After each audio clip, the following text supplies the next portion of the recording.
Okay, we'll have an opening comment from Coach Pearl, then take questions for the players.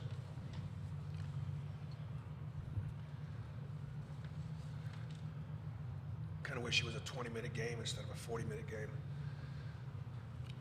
You know, we were ready to play. The kids were ready to play. Stephen Pearl had the game plan, did a great job with our defensive game plan. And we got great looks in the first half. Ran whatever we wanted and played great basketball.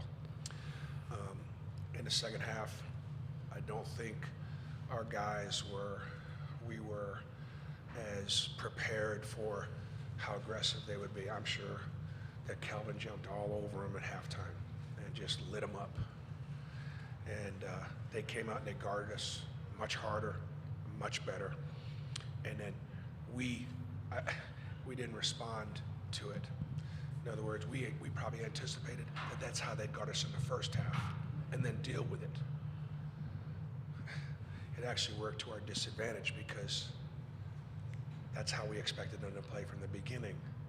And when it was so easy in the first half, I think there's a chance we thought that that's how it was going to be for the rest of the game because we were dominated in the second half on both ends of the floor. Okay, we'll start here on the right. Players only, please. Guys, a pretty emotional end to a long season for you guys. You know, what are your thoughts on maybe having played your last game as all the basketball players? You know, the experience was great. You know, this is Zep's last game in college, so I mean, I wish we could have won for him and like just competed at our best for Zep. You know, like he's done for good for college. He doesn't have another year, but you know, we just keep, you know, move on to the next play. That's what Coach always say. I mean, same thing Jay Will said, for real. I mean, this was Zep's last ride. He doesn't have a COVID year to use. Like me and Jay Will, we got another year of eligibility left. So, I mean, for us to, you know, go out there and just put it all out there on the court, try to get a win and keep the season going, but came up short tonight. You know, hats off to Houston. Like Coach BP said, they came out, you know, it was aggressive second half. You know, it's my last game. You know, I love these dudes. I love the coaching staff, the walk-ons, the AD, everyone in Auburn. Be an Auburn man forever. But, you know, this ain't the end. You know, we coming back next year, you know, so like I said, it's gonna be Auburn forever. You know, I cherish this moment. I cherish the fans, my family.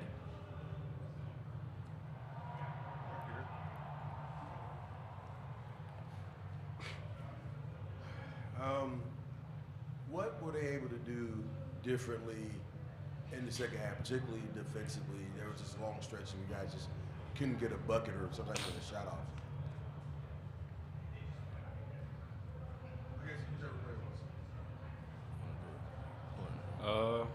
Second half, we missed box outs. They got offensive rebounds, second chance points, and then they lined us up and drove us and got to mid-range shots. You know, they was able to knock down mid-range shots.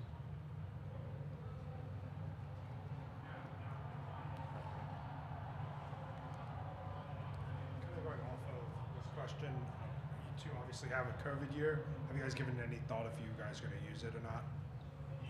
I haven't really thought much about it, you know, because, I mean, I'm locked in into, like, what was now. So, I mean, now, I mean, I think more about it, see what I talk with my mom and my family, see what's best for me, talk with BP, see what's best for me and, like, what's going to work out. So, I haven't really thought much about it. Same as, you know, Jay Will said, we was focused, locked in on the season. We wasn't, you know, thinking about what's next for us. You know, we was locked in on the season, trying to, you know, expand the season, keep going, keep playing with this team. But now that it's come to an end, you know, sit down, talk to coach, talk to my family, and make a decision.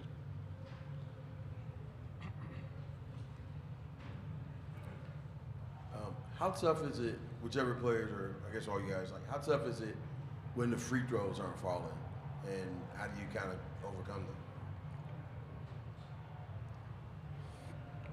All it is free throws is just concentration. you know, you could be tired or whatever, but like, I mean, you have 10 seconds to shoot a free throw. You know what I mean? That's on all of us. Like, I missed one, a few guys missed a few, but like, if we make our free throws, we're battling and winning the game. So. Jaylin, as BP said, in the first half, y'all were getting a lot of good looks, running whatever you wanted. It just what was clicking for you guys so well to be playing with such confidence in the first half against a defense like that? You know, just sticking together. I think like after the first like 10 minutes, 5 minutes, like they were like pretty much guys. So we just, I mean, we were probably tired too, but like we just kept pushing ourselves. And we always talk about pushing each other through fatigue. So we just kept competing, and yeah, we just competed well.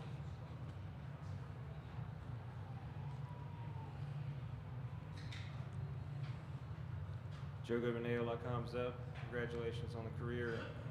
You were at Auburn during such a transformational time for Auburn basketball in the school. You know, what was that like to experience, and how are you going to take that away? It was a great experience. Coming in with, you know, Wendell, Walker Kessler, Jabari Smith, a couple other guys. We made history. We was #1 in the country. You know, won a regular season championship, you know, which we didn't predict. You know, we came in, worked hard, and, you know, did it. You know, then we made history again by making the tournament, you know, going around at 32. But, you know, it's been a hell of a ride. You know, I appreciate Auburn so much. Last question for the players right here. Guys, can you talk about what it was like having the fans show up the way they did for you guys at Birmingham today? I mean, it's essentially a home court advantage. The fans showed up. They were loud the whole time. Can you talk about the fan support? I mean, they show up every time. I mean, the fans, they come in packs, come deep, show up. They cheer us on. They cheer us on when we lose, whether we lose or win. They're there every time. Just, you know, showing their support, and we can't express, you know, a thank you enough to the fans for all they do. Okay, players, thank you. You're dismissed. Take your nameplates. Take that. Take your nameplate. Take Al's. We'll start right here up front. BP, you talked about it in your opening statement about the way they changed up their defense in the second half. You said they were more aggressive. Just what all was giving you guys trouble from what they were doing on the defensive side of the ball? They guarded us in the second half like we thought they'd got us all game long. They got great athletes. They pressed up on the ball. They made it really difficult for us to run our offense. They extended catches, you know, that it just our execution, our spacing, we just weren't sharp. And I don't think we played. You know, in the first half we had 8 assists and only 2 turnovers. In the second half, we had 3 assists and 5 turnovers. So we didn't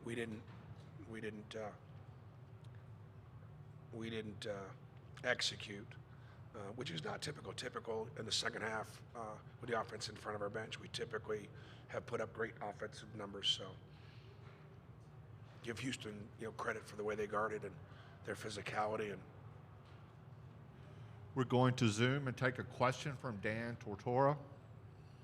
Dan Tortora, Wake Up Call, DT.com. Coach, just I know that this is not how you want the season to end, but what you can say was most rewarding about the season here with this team specifically, and what you think Kelvin Sampson has done with the Houston program as well. Well, I think 2 things jump out at me. Number one, we're interested in making history, and this team had a good year. And they made the NCAA Tournament, and they advanced in the NCAA Tournament, and added to the history of Auburn basketball by not losing a first-round game, and gave the 1 seed, you know, a pretty good run for 20 minutes. This team's been resilient. It's played the toughest schedule that I've ever played, 17 games against the field, and just kept bouncing back all year long after tough losses. So you got to admire them and give them that credit. You know, Kelvin is a great coach and a great teacher, and his teams rely on toughness and physicality and conditioning, and And he had a number of players play very heavy minutes. I thought that our bench and the fact that we played 10 and he really only played about 7 could have been a factor for us in the second half. But it didn't turn out that way. They obviously turned it up. I mean, look, Sasser was the best player on the floor. He's a great player, and he rose up and made big shots. Mark was able to take our smaller guards and just back them down and score over them. They matched them up against our smaller guards, and he was able to make one-on-one plays, got to the foul line. We missed a lot of free throws, particularly in the second half, that were big factors. Let me tell you, Janai Broom did a lot of really good things. I don't think there will be a player that'll draw 10 fouls in an NCAA tournament game this year. He drew 10 fouls. That's hard to do. And he got we did a good job of getting it in there to him, and he got hammered. And obviously had he been able to finish a few more shots in there, and obviously struggled from the foul line, which was a factor in the second half. But I know he feels terrible. But listen, this team is not here without Janai Broom. We're not an NCAA tournament team. And that piece of adding him made all the difference in our ability to be able to continue to make history and have a good year. Second row. BP, how frustrating is it when the free throws in particular aren't falling? There were just several stretches where you guys just missed both on it. Well, I mean, obviously it's frustrating, but what's more frustrating is that's something you can't control. So the things that I should do a better job controlling are, we just got to recognize that they shot, 50% in the second half.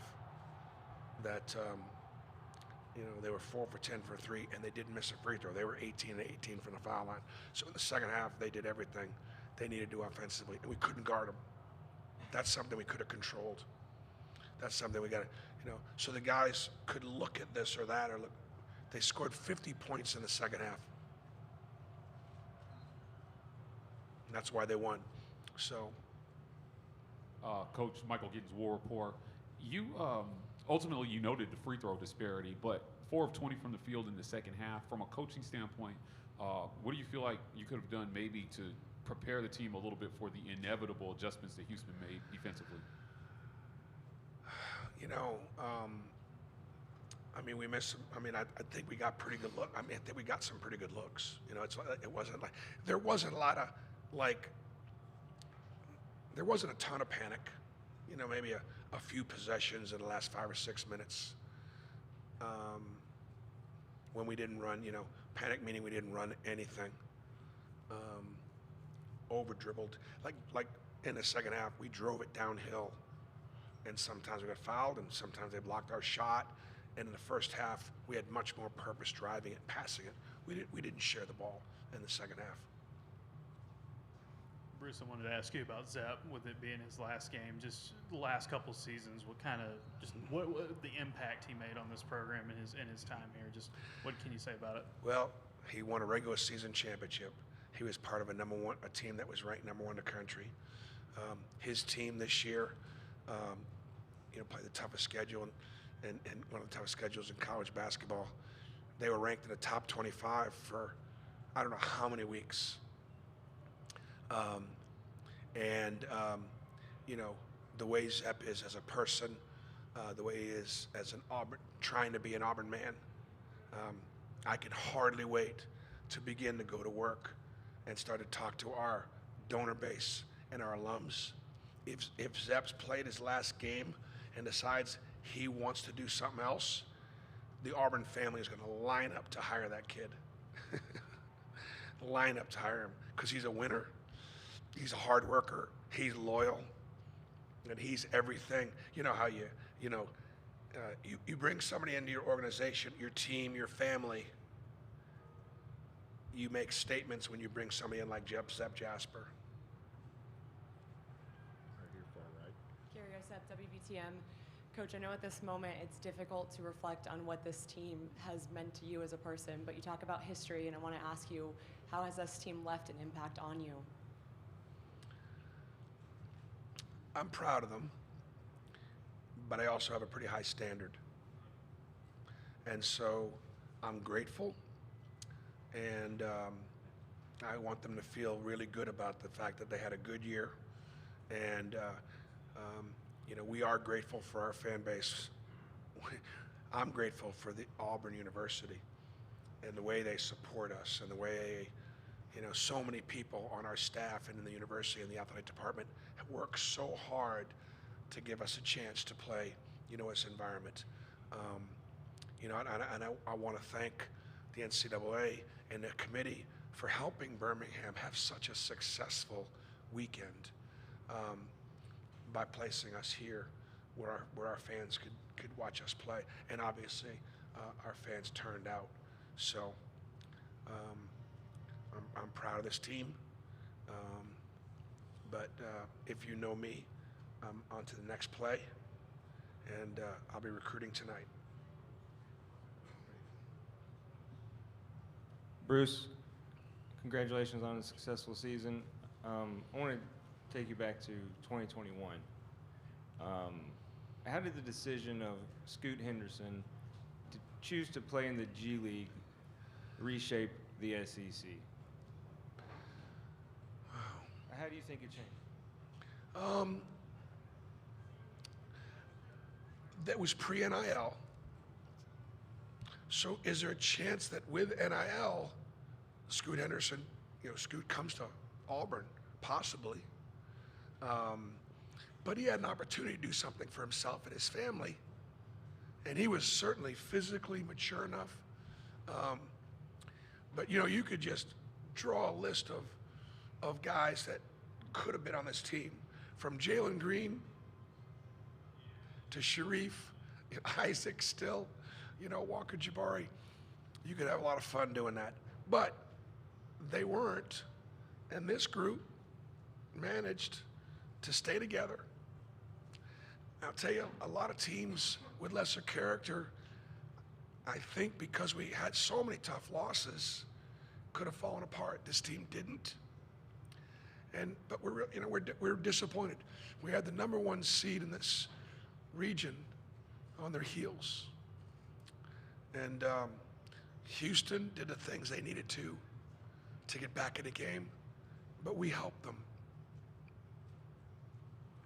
Last question, far right. Coach Pearl, Jack Patterson from WRBL in Columbus.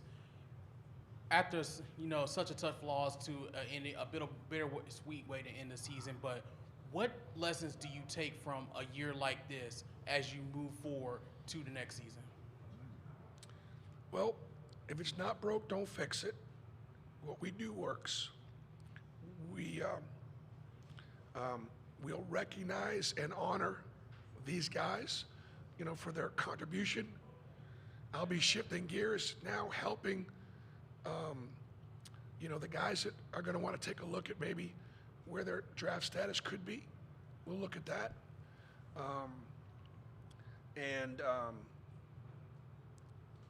You know, within the next week or two, get a look at what our roster looks like if we lose anybody in the transfer portal, and begin to rebuild it. Okay, thank you.